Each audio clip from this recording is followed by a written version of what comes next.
Quiet, please.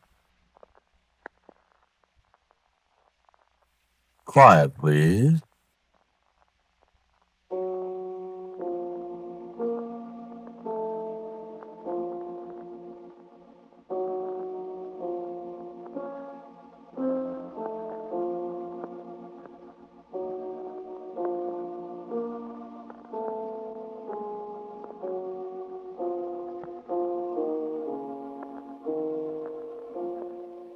The Mutual Broadcasting System presents Quiet, Please, which is written and directed by Willis Cooper and which features Ernest Chappell. Quiet, Please for tonight is called As Long as I Live.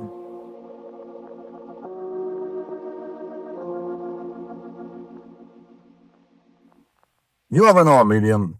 I mean, the producer ghosts and spirit voices, does table rapping and stuff. No, I was married to one. Sure, it's phony. Most of them are phony. Some of them ain't. Some of them legit. I hear. You got a minute? Let me tell you, huh? Me? No, I'm not going anyplace for a while. Time I got lots of. You go for this stuff? You don't, huh? Don't believe in it. Yeah, that's what they all say. Never had your fortune told, huh? Never had your hand read, the palmistry, I mean, at the carnival, amusement park, anything like that? I thought so. Sure, everybody's made one tap at least of supernatural stuff, a cult. Sure, even when you read the fortune on the card that comes out of the penny weighing machine, you're on the edges of it. Human nature, that dog. Human nature. And it pays off right well when you're in the business. I know. Listen, it's good money, the psychic business, but stay out of it. It's not all phonies. Yeah, if Georgie was here. But Georgie ain't. Georgie. My wife, the medium. We had this old house in Chicago out on the west side, Georgie and me and Uncle Art. I never knew a good deal about Uncle Art, except he was born in 1845, which would make him 97 years old. He was my father's great uncle. He was a kind of recluse when I was a kid. Tall, skinny old Swede, lived all alone in a little brown painted house on Margaret Street. Never went out without a shawl around his head. But he always kind of liked me, even when I was a little bitty kid. Had my first drink at Uncle Art's house, Swedish punch. Man. And glug at Christmas time, hot and full of raisins and nuts and spices. Quite a thing, glug, especially for a 10-year-old brat. Well, Georgie and I had quite a discussion about Uncle Art when he got the letter saying he was coming to live with us. Well, you said I have to look after him then. But I'm not picking up after you, let alone an old man that probably hasn't got all his buttons. No, he's got good sense. He's only 97.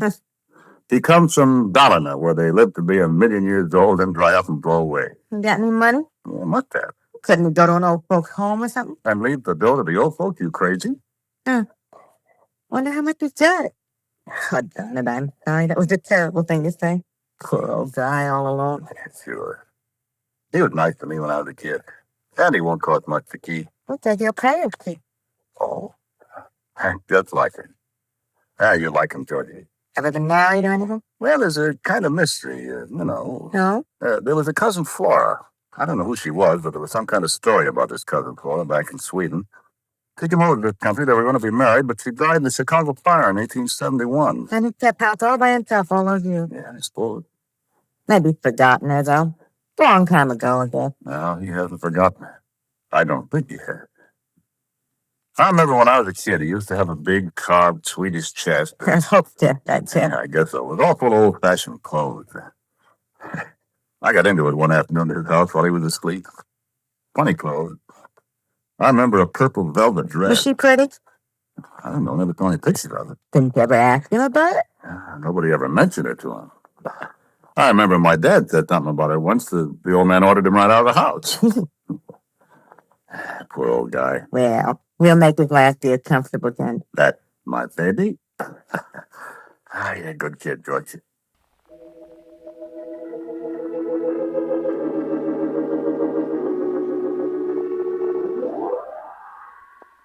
And this the clearing now in the ray of moonlight. Is it moonlight? Falls between the tall trees. And I see a face. It is a little girl, a golden-haired little girl in a gown of shining silver. Her arms are outstretched. She is seeking someone to stop She wants to tell me her name. Her name.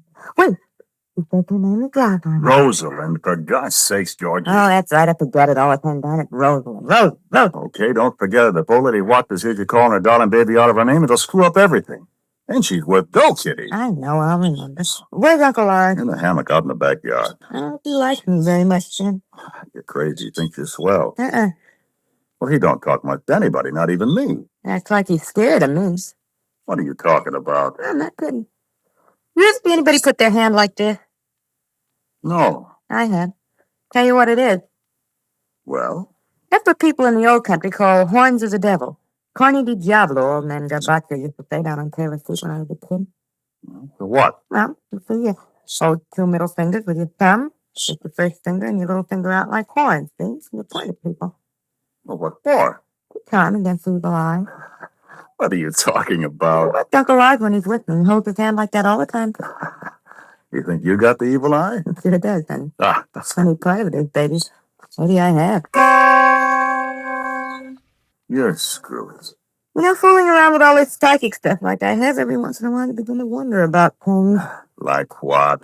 I don't know, Ben. I mean, things. Well, like what things, sweetie? Jen, listen, when he makes the Corny di Diablo at me, I get the most awful pains around my heart. My darling. Honey, you stop. You stop that, you hear? Why you letting this stuff get you? You can't do that. You're just being silly. I know. I know, Jen, but you're silly, all right? It's, you know, if you fool around with this stuff, you begin to wonder if maybe you really are psychic. You said that. You're not. I know, but... Oh, Jen! Georgie, what's the matter? My heart! What's the matter, Jen? Is your wife sick all of a sudden? And I looked up, startled, as the old man spoke from the doorway. Uncle Art stepped forward, his hand outstretched to help me support Georgie. The fingers of his right hand were still clenched into the horns of the devil, into the charm against the evil eye. And then he opened his hands, and Georgie straightened up in my arms and drew a long breath and smiled at me. But I looked into her face, and there wasn't any smile in her eyes. I'm all right. I'm all right, Jen. Tell Uncle Art I'm all right. And I looked deep into her unsmiling eyes, and I felt my own right hand twitch, and I looked down at it. My forefinger and little finger had formed the shape of the charm against the evil eye.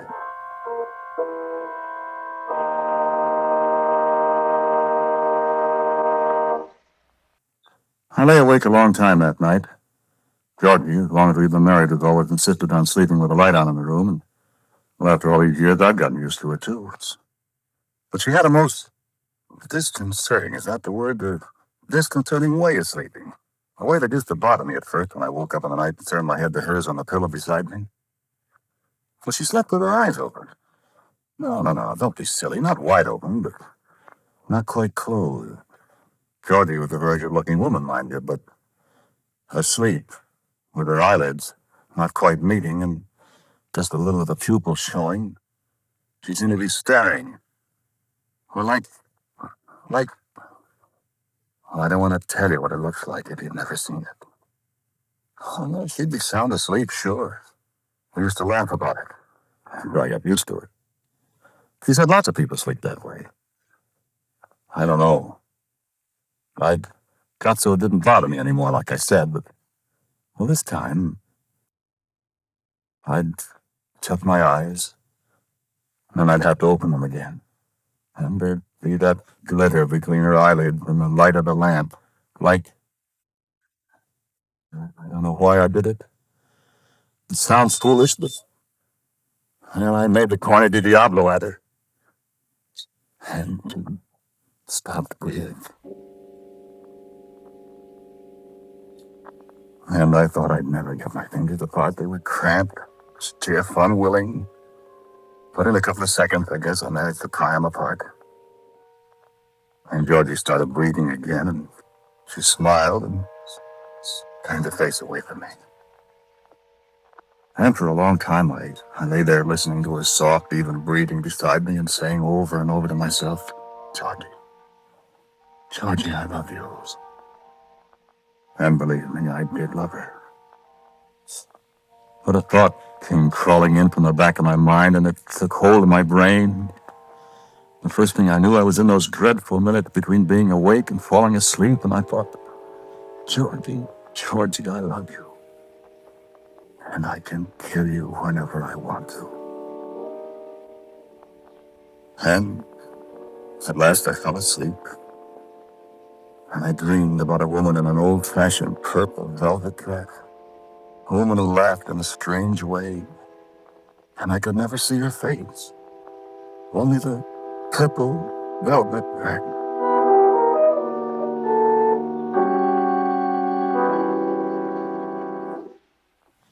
And then the morning came, and it seemed all confused in my mind, and Georgie was cheerful and happy in the kitchen as we ate breakfast together, and I guess I held her hand thinking, this is a lot of nonsense, a lot of bad dreams, a lot of nightmares, everything's all right, of course. And it was really quite pleasant, the two of us. And it was that way for a week, maybe. We did a seance for Mrs. Wattis, and Georgie remembered to call the little girl Rosalind, and old Mrs., I forget her name, cried in the dark, asked questions about how Rosalind was doing in the great beyond, and Georgie made her happy with her answers, and we made $75 out of that. She bought a new hat that was just a hat brim with flowers on it, not at all the kind of hat you'd expect a spirit medium to wear. So it went on, as I said. We hardly ever saw Uncle Lars. He used to get up and make his own coffee first thing in the morning, long before we woke up. Then he'd go sit in the backyard, smoke cigars, and rest. So this one morning, we're sitting there, looking at the papers and being quietly happy. And Georgie got up to pour another cup of coffee. She stopped at the back door and looked out. Ben, where's Uncle Lars? In the hammock, isn't he? I don't see him. He's probably putzing around with a flower. No, not in the garden. I don't see him. Uncle Lars! Well, heck, maybe he's still asleep. He's always up so early. Well, let him sleep. He's an old man. I better see. I don't know. You know, something might be... I better see with him. Yeah, well, he's asleep. Don't wake him. Jim! Is he all right? Jim, come here! Well, what's the matter? Come here, quick! What's the matter? Pete, something's the matter with him. Uncle Lars. He's had a stroke, that's what it is. He was all right, Jim, when I came in the room. He was breathing just like a baby, and then when I came over and looked at him, he just kind of gasped, and that awful look came on his face. Jim, what's the matter with you? You looked at him.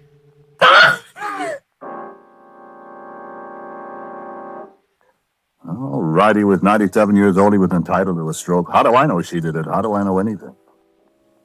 How do I know when I pointed my finger at her that night, she stopped breathing? Yeah, all I can do is tell you what happened. No, he wasn't dead. We took him to the hospital, and he was there a long time. The doctor told me it was perfectly natural, a stroke.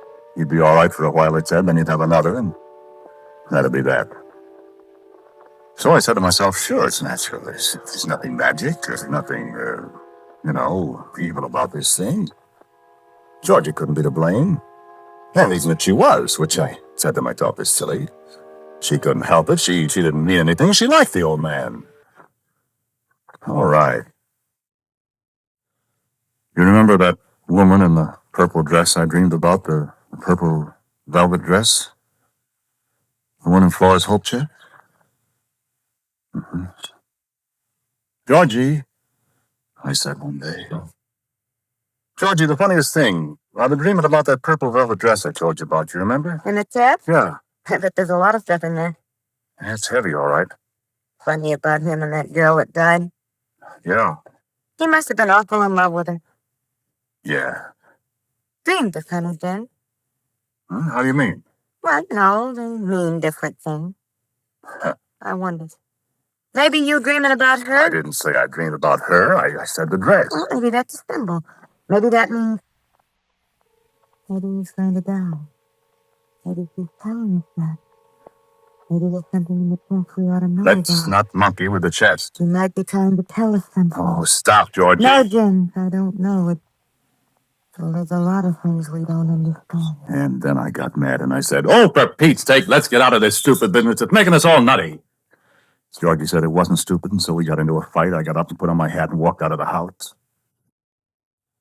And when I came home that night, I walked into the bedroom, and there was a woman in a purple velvet dress lying on Georgie's bed. And when I saw it was Georgie, a wave of rage just swept over me like a hot flood, and I slapped her, and she woke up and flew at me. What was wrong with us? She hit me, and I think I tried to choke her. We yelled at each other like a pair of wildcats. She scratched my face. I yanked her hair down. She struck at me again, and then I don't know how I did it. Something seemed to be pulling at my hand. Georgie screamed again and fell down on the floor. I looked at my hand where it hurt. My 2 fingers were outstretched in the shape of the devil's horns. And I picked her up and put her on the bed. Took the purple velvet dress off her. And as it slipped over her head, she opened her eyes and she smiled at me. And I just popped down alongside the bed, put my arms around her, and cried like a baby.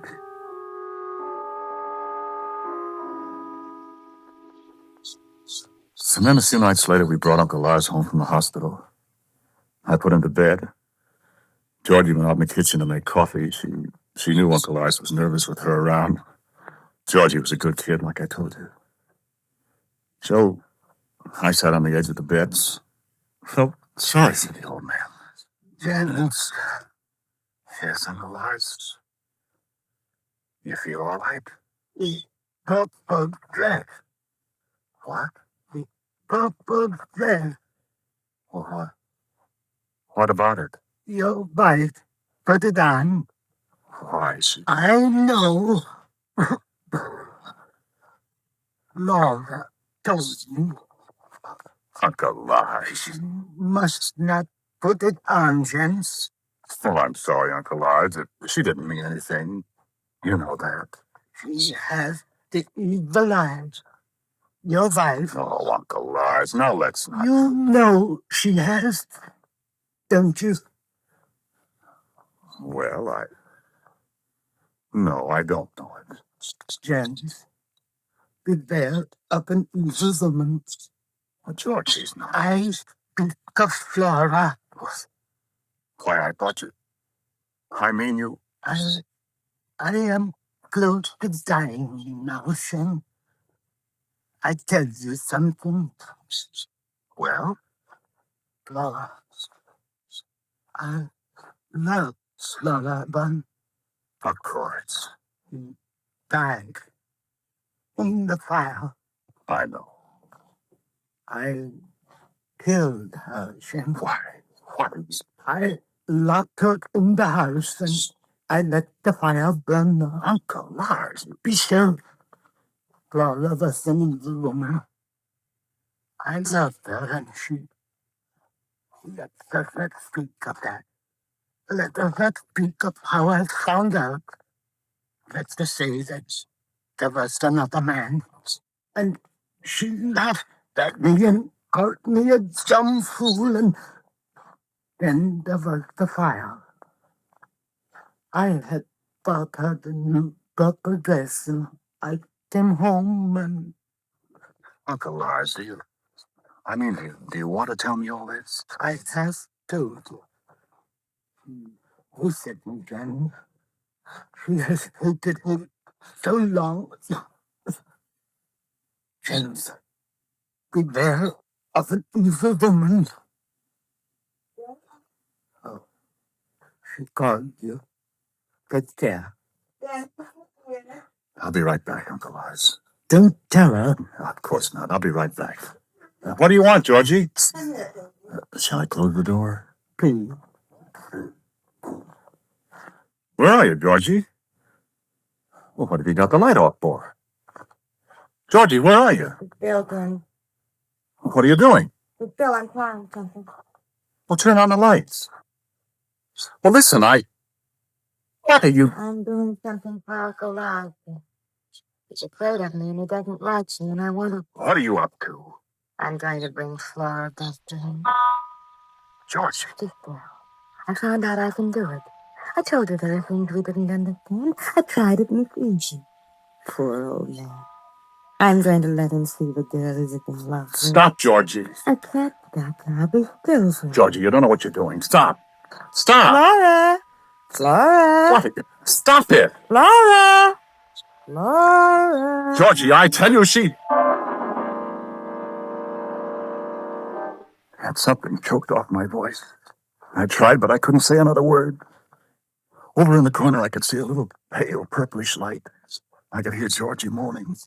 And I couldn't move a hand or foot. It was like something holding me by the arms. I heard Uncle Lars call to me.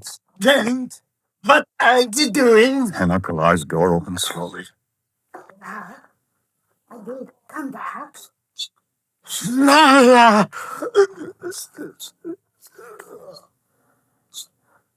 And I felt something release my arms then, and I reached for the light switch. Suddenly the room was bright again. Georgie was huddled in a chair across the room, her eyelids nearly closed, and the bare light glittered between them, and she was breathing heavily. But at the open door beside me there stood a tall woman in a purple velvet dress, and I heard her laugh, and she turned to look at me, and she had no face.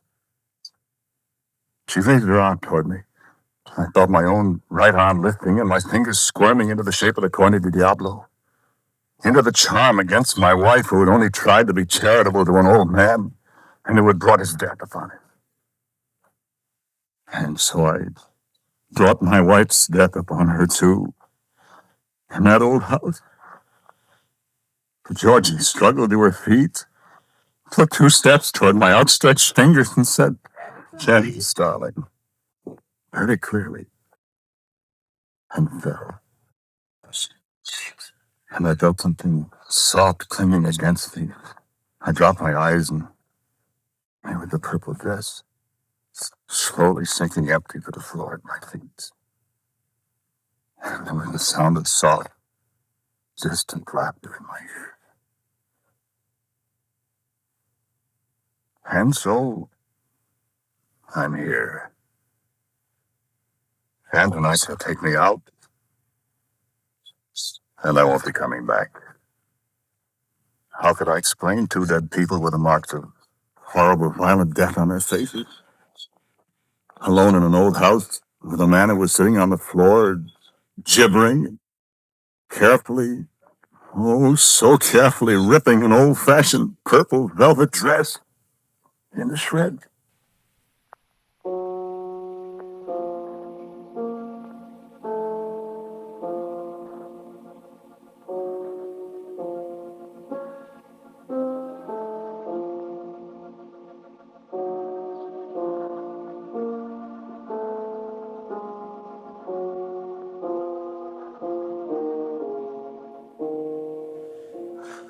Your Quiet Please story tonight was called As Long as I Live.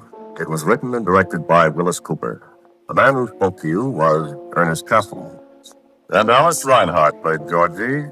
Uncle Lars was Bruno Witt. And Modest Felici was Flora. As usual, music for Quiet Please is played by Albert Berman. Now, about next week, here is Willis Cooper. All the characters in tonight's story were, as usual, figments of my own imagination and have no relation to anybody living, dead, or undead. Next week, our story will be The Man Who Stole a Planet.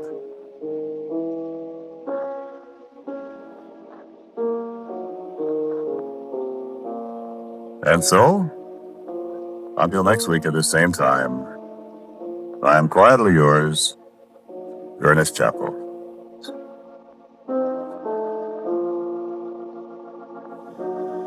Quiet Please comes to you from New York and is heard in Canada through the facilities of the Canadian Broadcasting Corporation. This is the Mutual Broadcasting Systems.